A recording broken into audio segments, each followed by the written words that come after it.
É de um jornal de 13 de junho de 1862 a seguinte narrativa. A jovem Palmyre, modista, residindo com seus pais, era dotada de aparência encantadora e de caráter afável. Por isso era também muito requestrada a sua mão.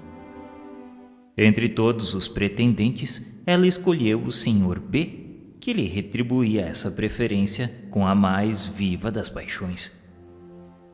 Não obstante essa afeição por deferência aos pais, Palmyre consentiu em desposar o Sr. D, cuja posição social se afigurava mais vantajosa àqueles do que a que do seu rival. Os senhores B e D eram amigos íntimos, e posto não houvesse entre eles quaisquer relações de interesse, jamais deixaram de se avistar. O amor recíproco de B e Palmyre, que passou a ser a senhora D, de modo algum se atenuara, e como se esforçassem ambos por contê-lo, aumentava-se ele de intensidade na razão direta daquele esforço. Visando extingui-lo, B tomou o partido de se casar e desposou de fato uma jovem possuidora de eminentes predicados, fazendo o possível por amá-la. Cedo, contudo, percebeu que esse meio heróico lhe fora inútil à cura. Decorreram 4 anos sem que B ou a senhora D faltassem aos seus deveres. O que padeceram só eles o sabem, pois D, que estimava deveras o seu amigo, atraía-o sempre ao seu lar, insistindo para que nele ficasse quando tentava retirar-se. Aproximados um dia por circunstâncias fortuitas e independentes da própria vontade, os dois amantes deram-se ciência do mal que os torturava e acharam que a morte era, no caso, o único remédio que se lhes deparava. Assentaram que se suicidariam juntamente no dia seguinte, em que o Sr. D estaria ausente da casa mais prolongadamente. Feitos os últimos aprestos, escreveram longa e tocante missiva, explicando a causa da sua resolução para não prevaricarem. Essa carta terminava pedindo que lhes perdoassem, e mais para serem enterrados na mesma sepultura. De regresso à casa, o Sr. D encontrou-os asfixiados. Respeitou-lhes os últimos desejos e assim não consentiu fossem os corpos separados no cemitério. Sendo esta ocorrência submetida à sociedade de Paris como assunto de estudo, um espírito respondeu que, por enquanto, aqueles dois amantes suicidas não poderiam responder. Estavam imersos na perturbação e aterrorizados pela perspectiva da eternidade. As consequências morais da falta cometida lhes pesariam por migrações sucessivas, durante as quais suas almas separadas se buscariam incessantemente, sujeitas ao duplo suplício de se pressentirem e desejarem-se em vão. Completada essa expiação, ficariam reunidos para sempre no seio do amor eterno.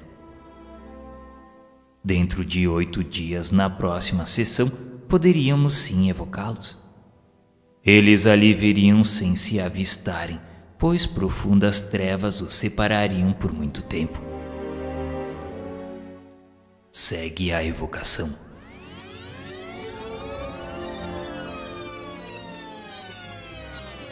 Para começar, perguntamos se vedes o vosso amante com o qual vos suicidastes. Nada vejo, nem mesmo os espíritos que comigo erram nesse mundo. Ah, que noite, e que véu espesso me circunda a fronte. E que sensação experimentastes ao despertar no outro mundo? Uma sensação singular. Eu tinha frio e, no mesmo tempo, escaldava-me. Tinha gelo nas veias e fogo na fronte. Ah, que coisa estranha! Que conjunto inaudito! Experimentou qualquer dor física? Todo o meu sofrimento reside aqui. aqui no meu cérebro, aqui no meu coração. Acreditais na perenidade dessa situação? Oh, sempre, a todo instante. Ouço às vezes risos infernais, vozes horrendas que bradam. É sempre assim. Pois bem, podemos com segurança dizer-vos que nem sempre assim será. Pelo arrependimento obtereis o perdão. O que dizeis? Eu não posso ouvi-los. Repetimos que os vossos sofrimentos terão um termo, que os podereis abreviar pelo arrependimento, sendo-nos possível auxiliar-vos com a prece. Não ouvi além de sons confusos mais que uma palavra. Essa palavra é graça. Seria efetivamente graça o que pronunciastes? Falaste em graça, mas sem dúvida fizeste a alma que por aqui passou junto de mim, pobre criança que chora e espera. Nota: uma senhora presentemente à reunião declarou que fizera fervorosa prece pelo infeliz, o que sem dúvida o comoveu, e que de fato mentalmente havia implorado em seu favor a graça de Deus.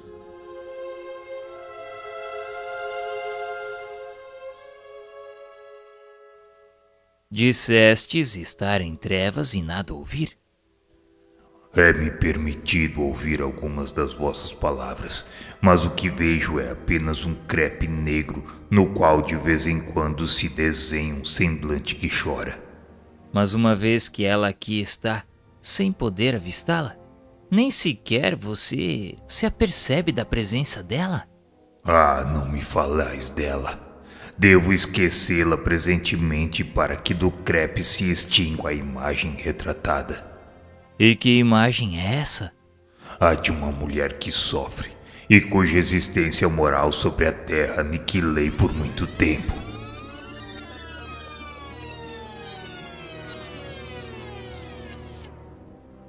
Nota: da leitura dessa narrativa logo se depreende haver neste suicídio circunstâncias atenuantes, encarado como ato heróico provocado pelo cumprimento do dever. Mas reconhece-se também que, contrariamente ao julgado, longa e terrível deve ser a pena dos culpados por se terem voluntariamente refugiado na morte para evitar a luta. A intenção de não faltar aos deveres era efetivamente honrosa e lhes será contada mais tarde. Mas o verdadeiro mérito consistiria na resistência, tendo eles procedido como desertor que se esquiva no momento do perigo. A pena consistirá, como se vê, em se procurarem debalde e por muito tempo, quer no mundo espiritual, quer noutras encarnações terrestres. Pena que ora é agravada pela perspectiva da sua eterna duração. Essa perspectiva, aliada ao castigo, faz que lhes seja defeso ouvirem palavras de esperanças que porventura lhes dirigem. Aos que acharem esta pena longa e terrível, tanto mais quanto não deverá cessar senão depois de várias encarnações, diremos que tal duração não é absoluta, mas depende da maneira pela qual suportarem as futuras provações. Além do que, eles podem ser auxiliados pela prece, e serão, assim como todos, os árbitros do seu próprio destino. Perguntamos então se não será isso, ainda assim, preferível à eterna condenação sem esperança a que ficam irrevogavelmente submetidos segundo a doutrina da Igreja, que os considera votados ao inferno e para sempre, a ponto de lhes recusar com certeza por inúteis as últimas preces?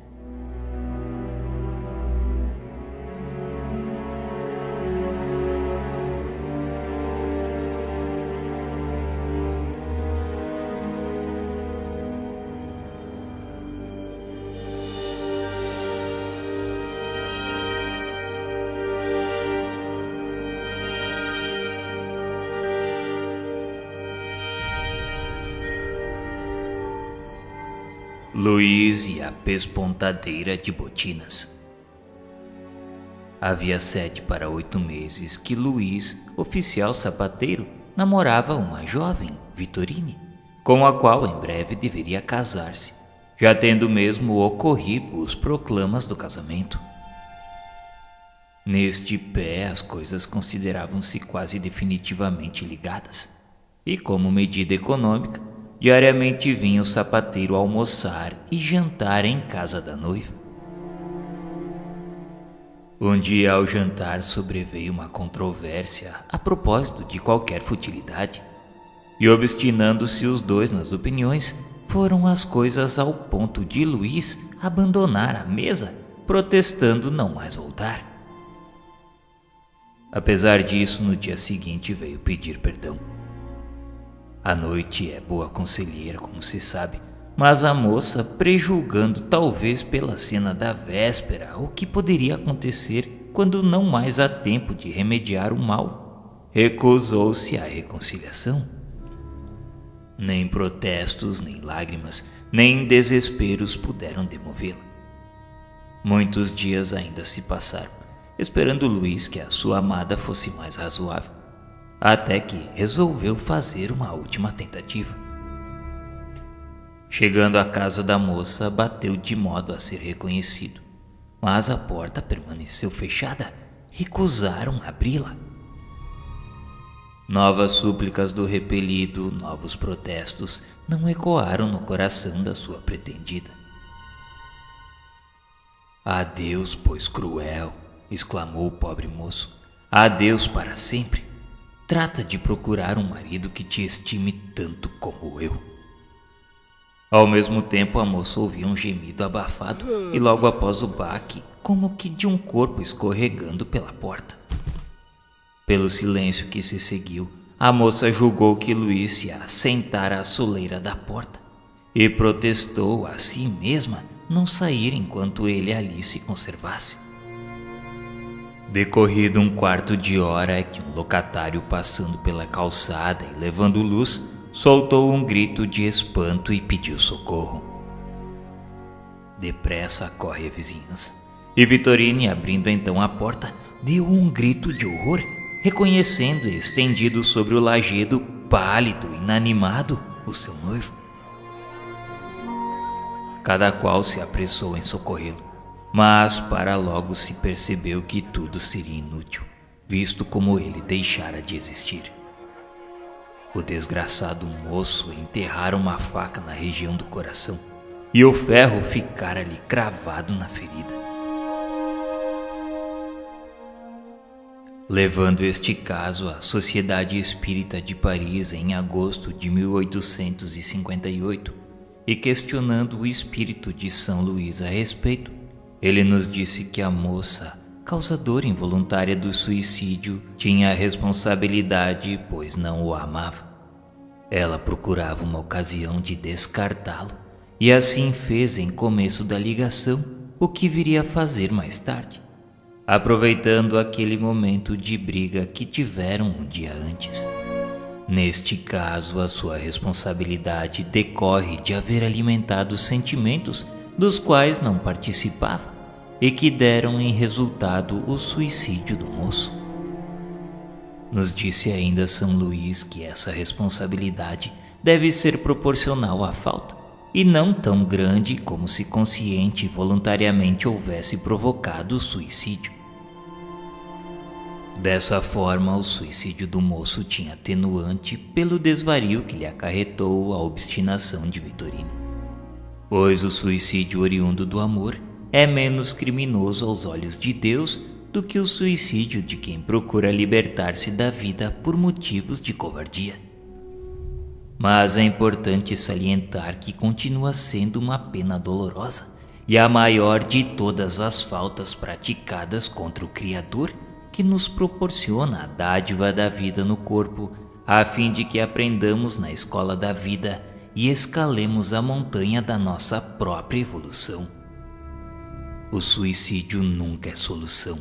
Suicídio é sinônimo de sofrimento ainda maior.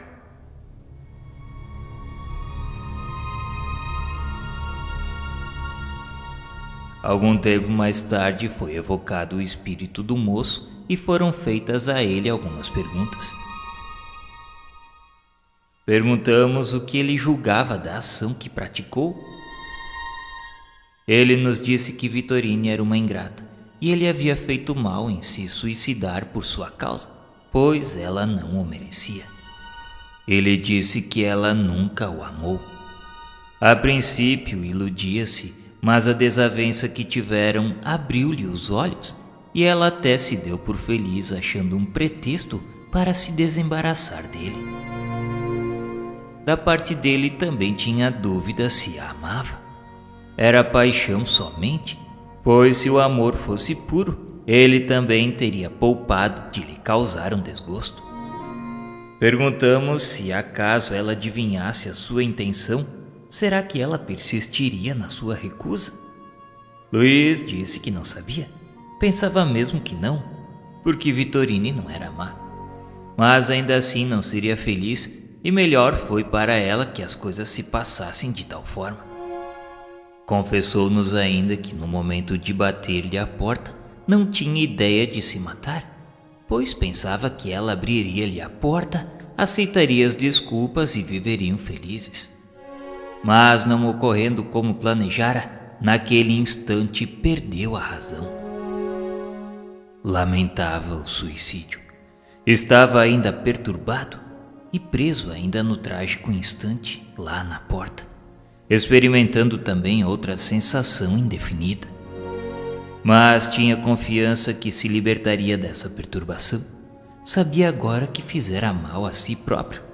Deveria se resignar. Se julgava ainda fraco, por isso sofria as consequências dessa fraqueza. A paixão cega o homem a ponto de praticar loucura, e infelizmente ele só o compreende tarde demais. O seu maior desgosto foi abreviar a sua vida. Fez muito mal nesse ato. Não deveria fazê-lo. Era preferível tudo suportar a morrer antes do tempo. Era, portanto, infeliz. Sofria, e era sempre ela, Vitorine, que o faz sofrer. Chamava-a de ingrata. Tinha a sensação de estar sempre à sua porta. Nesse instante, Luiz, o pobre moço suicida, pediu para que não falássemos mais naquilo, pois o incomodava muito. Despediu-se e encerrou a comunicação.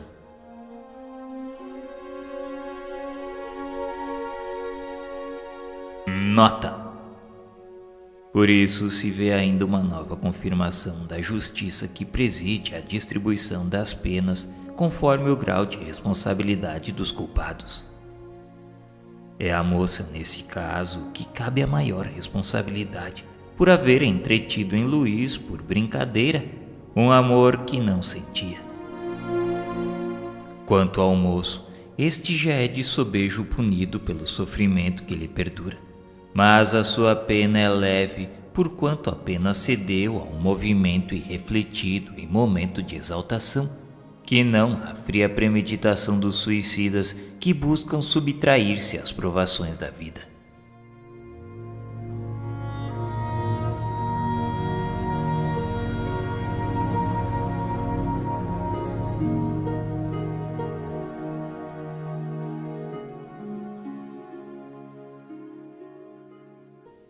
Um ateu. MJBD era um homem instruído, mas em extremos saturado de ideias materialistas, não acreditando em Deus nem na existência da alma. A pedido de um parente foi evocado 2 anos depois de desencarnado na Sociedade Espírita de Paris. Na evocação ele disse-nos que sofria, se considerava um réprobo. Explicamos que fomos levados a evocá-lo em nome de parentes que, como tais, desejavam conhecer a sua sorte. Pedimos-lhe então se poderia dizer-nos se aquela evocação era penosa ou agradável para ele. A resposta foi penosa, pois sua morte havia sido voluntária. Nota: o espírito escreve com extrema dificuldade. A letra é grossa, irregular, convulsa e quase ininteligível. Ao terminar a escrita, encoleriza-se, quebra o lápis e rasga o papel. Pedimos para que tivesse calma, que nós pediríamos a Deus por ele. E a resposta foi: sou forçado a crer nesse Deus. Pedimos então qual o motivo que o levou ao suicídio. Foi o tédio de uma vida sem esperança. Nota: concebe-se o suicídio quando a vida é sem esperança. Procura-se então fugir-lhe a qualquer preço. Com o espiritismo, ao contrário, a esperança fortalece-se, porque o futuro se nos desdobra. O suicídio deixa de ser objetivo, uma vez reconhecido que apenas se isenta a gente do mal para arrostar com um mal 100 vezes pior. Eis porque o espiritismo tem sequestrado muita gente a uma morte voluntária. Grandemente culpados são os que se esforçam por acreditar com sofismas científicos e a pretexto de uma falsa razão nessa ideia desesperadora, fonte de tantos crimes e males, de que tudo acaba com a vida. Esses serão responsáveis não só pelos próprios erros, como igualmente por todos os males a que os mesmos derem causa. Voltamos a questioná-lo se ele queria escapar às suas vicissitudes da vida. Perguntamos também se adiantou alguma coisa, se agora era mais feliz. E a resposta foi: por que não existe o nada? Pedimos para que tivesse a bondade de nos descrever do melhor modo possível a sua situação. Sofria pelo constrangimento em que estava de crer em tudo quanto negava. Seu espírito estava como num braseiro horrivelmente atormentado. E de onde provinham as suas ideias materialistas de outrora? Em anterior encarnação ele fora mau, e por isso condenou-se na seguinte aos tormentos da incerteza, e assim foi que se suicidou. Nota: aqui há todo um corolário de ideias. Muitas vezes nos perguntamos como pode haver materialistas quando, tendo eles passado pelo mundo espiritual, deveriam ter do mesmo a intuição. Ora, é precisamente essa intuição que é recusada a alguns espíritos que, conservando o orgulho, não se arrependeram das suas faltas. Para esses tais, a prova consiste na aquisição durante a vida corporal e à custa do próprio raciocínio, da prova da existência de Deus e da vida futura que tem, por assim dizer, incessantemente sob os olhos. Muitas vezes, porém, a presunção de nada admitir acima de si os empolga e absorve.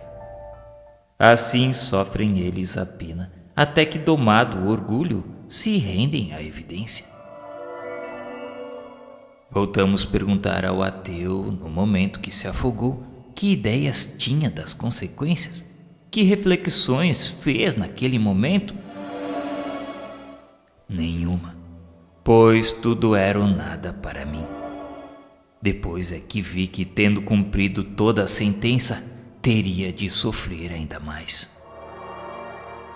Questionamos-lo então se estava bem convencido agora da existência de Deus, da alma e da vida futura. Ah, tudo isso me atormenta. Tornaste a ver o seu irmão? Não. E por que não? Para que confundir os nossos desesperos? Exila-se a gente na desgraça e na ventura se reúne. Eis o que é. Perguntamos a ele se ele se incomodaria da presença do seu irmão, que poderíamos atrair ali para junto dele. Pediu-nos para não fazer isso, pois ele não merecia. E qual seria esse motivo? Porque ele também não é feliz.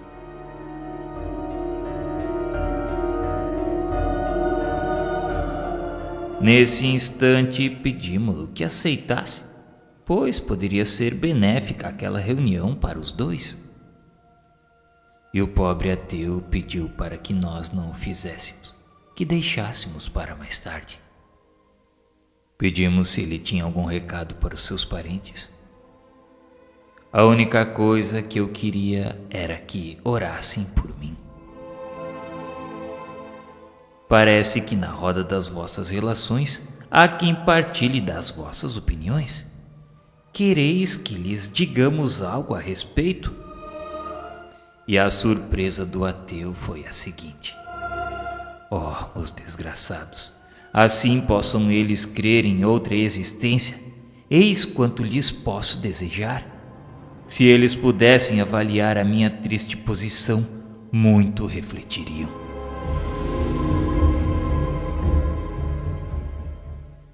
Em seguida evocamos o irmão do precedente, que professava as mesmas teorias, mas que não suicidou-se. Posto que também infeliz, este se apresenta mais calmo e a sua escrita é clara e legível.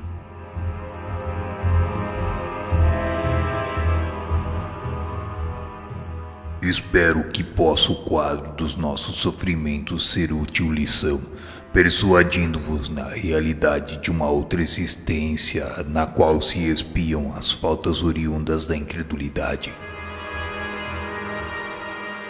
Gostaríamos de saber, você e o vosso irmão que acabamos de evocar, vocês podem se ver? Não, ele me foge. Nota: poder-se-ia perguntar como é que os espíritos se podem evitar no mundo espiritual, uma vez que aí não existem obstáculos materiais nem refúgios impenetráveis à vista. Tudo é, porém, relativo nesse mundo e conforme a natureza fluídica dos seres que o habitam. Só os espíritos superiores têm percepções indefinidas que nos inferiores são limitadas. Para estes, os obstáculos fluídicos equivalem a obstáculos materiais. Os espíritos furtam-se às vistas dos semelhantes por efeito volitivo, que atua sobre o envoltório perispiritual e fluidos ambientes. A providência, porém, qual mãe, por todos os seus filhos vela, e por intermédio dos mesmos, individualmente, lhes concede ou nega essa faculdade conforme as suas disposições morais, o que constitui, conforme as circunstâncias, um castigo ou uma recompensa. Podemos perceber que você está mais calmo do que o vosso irmão. Podereis dar-nos uma descrição mais precisa dos vossos sofrimentos? Não sofreis aí na terra, no vosso orgulho, no vosso amor próprio, quando obrigados a reconhecer os vossos erros? Aqui também procede dessa forma. O vosso espírito não se revolta com a ideia de vos humilhardes a quem vos demonstre o vosso erro. Pois bem, julgai quanto deve sofrer o espírito que durante toda a vida se persuadiu de que nada existia além dele e que sobre todos prevalecia sempre a sua razão. Encontrando-se de súbito em face da verdade imponente, esse espírito sente-se aniquilado, humilhado. A isso vem ainda juntar-se o remorso de haver por tanto tempo esquecido a existência de um Deus tão bom, tão indulgente. A situação é insuportável. Não há calma nem repouso. Não se encontra um pouco de tranquilidade, senão no momento em que a graça divina, isto é, o amor de Deus, nos toca, pois o orgulho de tal modo se apossa de nós, que de todo nos embota, a ponto de ser preciso ainda muito tempo para que nos despojemos completamente dessa roupagem fatal. Só a prece dos nossos irmãos pode ajudar-nos nesses transes. Você está se referindo aos irmãos encarnados ou dos espíritos? Estou me referindo de uns como de outros. Enquanto nos entretínhamos com o vosso irmão, uma das pessoas aqui presentes orou por ele. Você sabe nos dizer se essa prece foi proveitosa? Ela não se perderá. Se ele agora recusa a graça, outro tanto não fará quando estiver em condições de recorrer a essa divina panaceia. Nota: aqui lobrigamos um outro gênero de castigo, mas que não é o mesmo em todos os céticos. Para este espírito é independente do sofrimento a necessidade de reconhecer verdades que repudiara quando encarnado. As suas ideias atuais revelam certo grau de adiantamento comparativamente às de outros espíritos persistentes na negação de Deus. Confessar o próprio erro é já alguma coisa, porque é premissa de humildade. Na subsequente encarnação, é mais que provável que a incredulidade ceda lugar ao sentimento inato da fé, transmitindo a resultante destas duas evocações à pessoa que nos havia solicitado. Tivemos dela a seguinte resposta: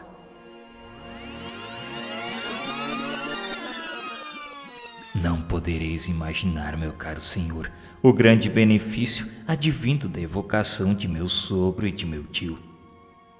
Reconhecemos-los perfeitamente. A letra do primeiro, sobretudo, é de uma analogia notável com a que ele tinha em vida, tanto mais quanto durante os últimos meses que conosco passou, pois essa letra era sofreada e indecifrável. Aí se verificam as mesmas formas de pernas da rúbrica e de certas letras. Quanto ao vocabulário e ao estilo, a semelhança é ainda mais frisante. Para nós, a analogia é completa. Apenas com maior conhecimento de Deus, da alma e da eternidade que ele tão formalmente negava outrora. Não nos restam dúvidas, portanto, sobre a sua identidade.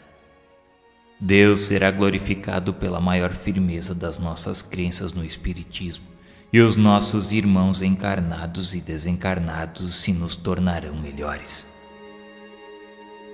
A identidade de seu irmão também não é menos evidente. Na mudança de ateu em crente, reconhecemos-lhe o caráter, o estilo, o contorno da frase.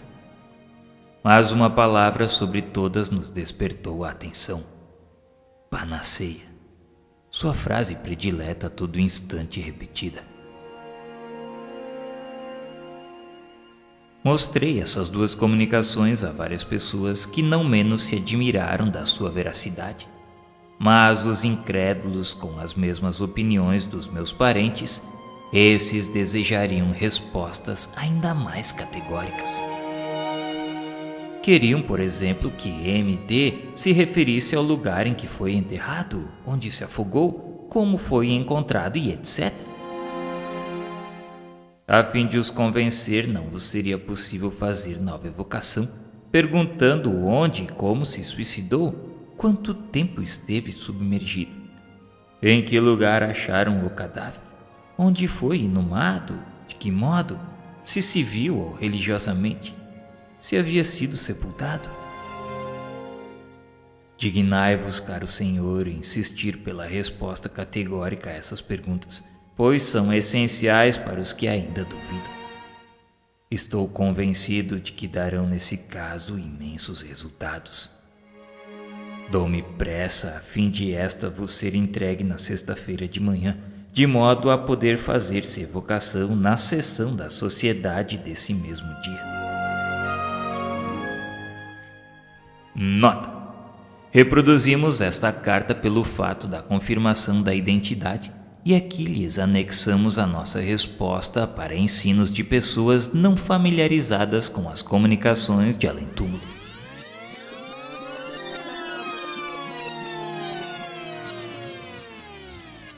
As perguntas que nos pediram para novamente endereçar ao espírito do vosso sogro são incontestavelmente ditadas por intenção louvável, qual a de convencer incrédulos, visto como em vós não mais existe qualquer sentimento de dúvida ou curiosidade.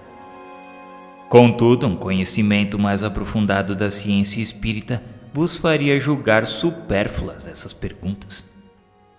Em primeiro lugar, solicitando-me conseguir resposta categórica, mostrais ignorar a circunstância de não podermos governar os espíritos a nosso talante.